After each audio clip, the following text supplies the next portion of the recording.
NBA title odds, the Thunder are still the big favorites. The Rockets were 750, plus 750. Now they're plus 700 as the second favorites. Then the Cavs, Knicks, Nuggets, Timberwolves. The Lakers were plus 1,500 yesterday. They're now plus 1,600. MVP odds, it's still Joker and SGA. And then third is Giannis, then Luka, Anthony Edwards. What about Jaylen Brown? Maybe as a dark horse MVP. Going to have an opportunity to take a lot of shots there. He's going to put up some numbers there. Let's bring in Jim Jackson, Fox, Turner, NBA college basketball analyst. In 1992, the fourth pick overall by the Mavs, played 14 seasons in the NBA. You were a free agent a couple of times. How does it work, young in your career or older in your career, of where you're going to go and why you choose a certain team? That's a great question, Dan. And then it depends, too, on your leverage. Like a lot of it, too, is leverage-wise, what's available in the market, okay? Because ideally, you want to pick and choose where you go as a free agent. But unfortunately, for a lot of guys that don't have leverage, you don't have those options. So a lot of times you're kind of put to a place in a situation where it may be where a need is there, but it may not be the best opportunity because you don't have the leverage to get to maybe team A that you wanted to get to because their options were already taken up. And for me, after I, injured my ankle my third year and got traded to the Nets right when my contract was expiring, well, I went to Philly. Then the first time I was a free agent was after my Golden State year, but I was after some trades. And where to go was a little bit challenging because the options weren't there as much as, let's say, it was 3 years before my injury, I would have had a lot more options. And then I could have leaned into that leverage to kind of navigate where I wanted to go. So it really depends on the player, the situation, where they're at in their career, and then what's available in the marketplace. Because you know it, Dan, a lot of times if you're on the front end of the free agency kind of run, then you got some really good options. If you're on the back end of that free agency run, when there are not a lot of slots, not a lot of roster spots available, not a lot of places that have money, then you're kind of stuck with what's available. And a lot of times it can work, but a lot of times it may not work in your favor. Did you ever pick a spot, a place just to live because you like the location, the weather? You say Miami? What'd you say? I didn't hear what you said. But would you rather play in Miami or visit Miami? Well, at the time, because of Pat Riley play, because he was an iconic coach at the time, and the franchise was still coming off the back end of those competitive Eastern Conference playoffs with New York and Indiana. Alonzo Mourning was a really good friend of mine. We came in the draft together. But then also, too, I didn't have a lot of options. I had options, but not a lot. That was the best of the few that I had, and that made the most sense. So, plus they didn't have any state tax. Now, I wasn't there. I had a cup of coffee there. But I will say this, it's one of the best decisions I made because from an organizational perspective, they still treat me like I was there, 5 or 8, 10 years. Do you have all your jerseys from all your stops? Yeah, I'm missing one. Damon Stoudemire still has my Portland jersey, and I keep telling him, bro, send me my Portland jersey. I don't know what he's doing with it. So my mom has them all. So that's a lot of collectibles right there in the basement. How many teams? 12. Dang. I know, man. Hey, I never would have thought it. I mean, again, here's the duality of that, though, Dan. It's allowed me. Now, going into I thought I was going to be a Maverick for life. The injury happened and some other things happened, free agency, short-term deals, a little longer deals. But throughout that course, I played with some outstanding, some Hall of Fame players. I played in some great cities, played for some great teams, and more importantly, met a lot of great, outstanding business people that I never would have met if I was just in one city. So I had to get my mind wrapped around, okay, if I'm going to be here and I'm going to move around, how can I benefit outside of the game of basketball? And that's what I did. So it was a blessing in disguise long term, but short term, it did impact, my overall playing career. Jim Jackson, Fox, Turner, NBA college basketball analyst. LeBron James had Kevin Durant on his podcast. And he said that Durant's one of the few guys, he brought up Steph Curry, that when he takes a shot, he's surprised when it doesn't go in. Is there anybody you would put on that list in today's NBA? And then we can expand that to former players that when they take a shot, you're surprised it didn't go in. No, those are the two, really. SGA is getting to that point to where, especially when he gets to his mid-range, it's like, oh, I can't believe he missed a shot. Like at the end of the game in the series against Indiana when he missed a shot, it was like he got to a spot. And that's all you want to do as a player. Can I get to my spot, get up to where I need to be, and get the shot I want, not what the defense dictates? And when you talk about Steph, you talk about KD, you talk about MJ, you talk about now SGA, those guys know how to navigate the defense good enough to get to their spot. Now, whether they make it, it's whether the defense is involved or whatever. But the question is, make or miss as a player. This is the mindset you have. Man, did I get my shot? Did I get to where I wanted to get to? And if that's the case, you can live with the result. Would you rather guard Durant or Steph Curry if you had to choose between the two? Durant. Oh, definitely. And not because Steph is better. Steph runs too much, man. You gotta I mean, if he's running 2 miles a game, that means you're running 2 miles a game. You know what I mean? Chasing him, let alone what you're doing on the offensive end. And that's it. That's like, would you rather guard? Well, I can't say that. MJ or Reggie. I'd rather guard Reggie. Let me take that. Let me take that. But Reggie, Rip Hamilton, same way. It was certain guys that put so much pressure on you because of their constant movement that they may not have been, maybe, you hear trash out there. They come to get some trash, had to throw away outside. There's a lot of jerseys they can pick up. Hey, more than jerseys in that trash, evidently. That's a heavy bin out there. But those are the guys, you know what I mean, that give guys like me trouble. Because defensively, I can get up into somebody. I can use my strength, like lateral movement. But when you're constantly moving, running off of screens, those are the toughest guys to guard. I would love LeBron to ask Kevin Durant this question. Do you think you're better than me? I don't think LeBron would do that. I know, but I would love for him to do it because I'd love to know what Durant would say. Hopefully he would say yes. Okay. But that's... yes. Because, and it's no disrespect. No, because I would say, do you think you're better than me? Right. He can say, yes. Then I can say, why? Now, and he can break down the areas, yes, right? Yes. Exactly. Now, granted, as the host, like if I had Bob Costas on or, throw out somebody, Mike Greenberg, I wouldn't ask, do you think you're better than me? What would you ask him? Well, I don't know if anybody really cares. Like, we're different in what we do.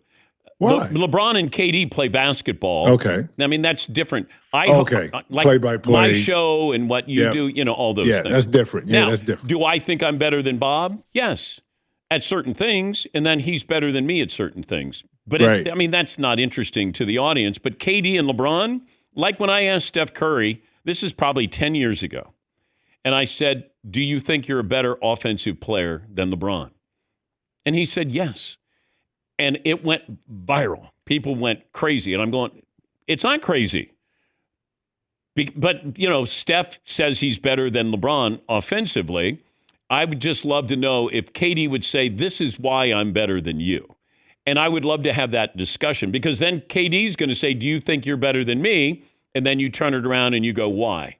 I think you could have a fun conversation between two of the all-time greats. Now, it might be rude for LeBron to say that. But how about Steve Nash? Steve Nash can ask the question. He can. He can play the buffer in between. He can bring it up like this, Dan. Like, it's been this conversation, like, who's better between the two of you? Oh, I like that. Okay? Yeah.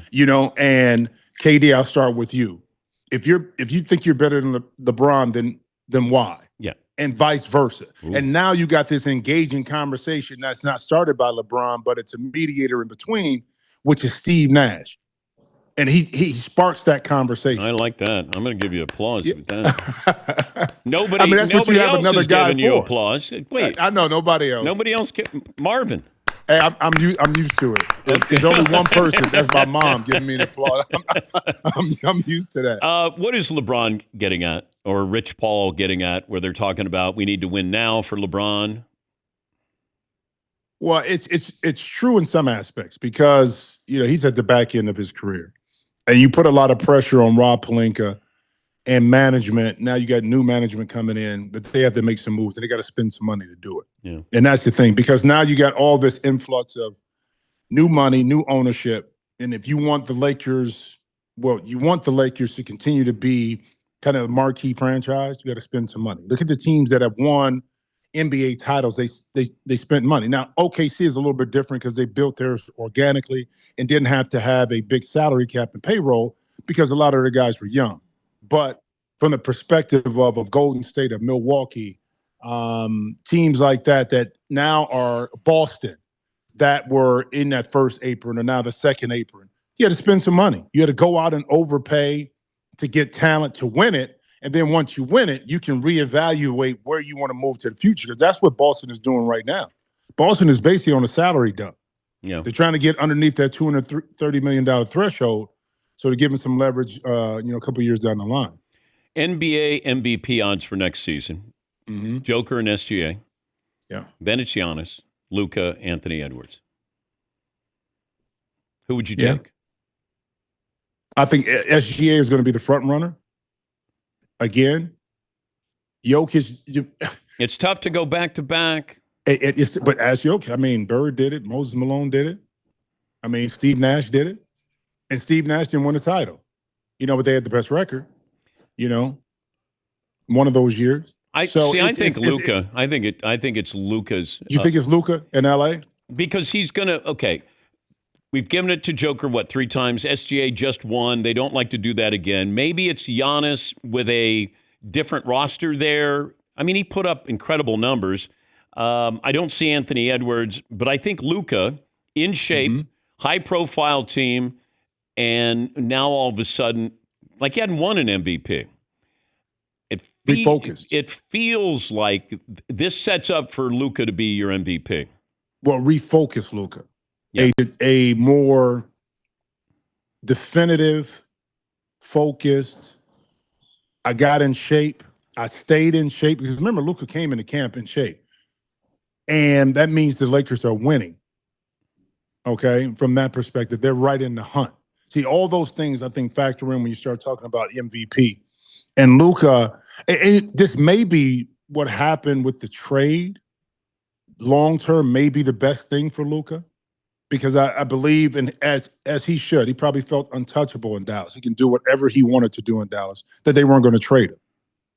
He had earned a little bit of that, a lot of that, because of took him to a conference, final, took him to championship game. He did all of those things at a young age. So it's hard not to kind of think that. But this may be the reset that he needs psychologically. Because I was watching something, Dan, when they showed Luka at 19, 20 years old, how he looked, how his body looked, how he moved. Totally different player. If he gets back to a semblance of that, watch out. It's different. And his mindset is going to be different. How he plays is going to be a little bit different. And his impact on the game and winning. Not that he hasn't won, because obviously what I just talked about is winning, getting to a finals and getting to a Western Conference final. But I think that reset probably is what he really needed at the time. So we're going to see how it plays out. Is it tough to stay in shape during the season? No. Not for a guy like that that's playing all the time. But hotel, travels. Oh, you got diet. You got train. Listen, let me tell you something. I travel with the Clippers. You got any and everything you need to be a top tier athlete. You got your trainers to work out with during the day. You have the set meals, okay? Whether that's the breakfast in the morning, the brunch after shoot around, the dinners at night. But it just goes back to discipline. At the end of the day, are you disciplined enough to understand, 1, your sleep is important, 2, your nutrition is important, okay? And 3, taking care of your body, okay? Throughout the season, you're not practicing as much. So that means you have more time to take care of your body. And that falls upon the individual player, because everything basically that a player needs is there at their choosing. When, how, where, and how much. If you choose not to mentally stay engaged and be disciplined, then that's a you problem. And I think that's something that Luka got too comfortable with a little bit more in Dallas. It came, like Zion, it came so easy for them to dominate at the size in which they were that they were like, if I have a beer over here or I have this or I eat this, I can still run it off and be okay. But long term, those injuries start to pile up. You're not playing as well. You're not on the court as much. But whose conditioning worries you more, Luka or Zion? Zion. And I don't know if enough people are focused on that. But Zion, for a while. Now, Zion changed, though. He changed his body, okay? He changed his body. Both concern me, but I think Luka, I don't know, it's something about him. I think this right here, this move over last season and then going into this summer with all these questions, I think this was a little bit different. Zion is still in the same place. Zion doesn't have a role model there. Luka's got LeBron. Yes, that's right. That all he has to do is look at LeBron and say that guy continues to play at a high level. He's in shape. He is. He doesn't get, although he got banged up, last in the postseason with his knee. Right, with his meniscus. Yeah, but it doesn't happen very often. Hey, it's great to connect with you again. Always, man. Thanks for joining us. Hopefully they get all your garbage there outside. You know what? This would be garbage time for you, I think. It's garbage time. Yeah. It's garbage Nothing time. wrong with that. Get in the game. Get some shots off, Jim. Hey, I was about to throw my clubs in there the other day, but I played well, so I took them out. I took them out the trash bin. Thank you, Jim. All right, now. Always. That's Jim Jackson. He works for Turner and Fox. He's fun.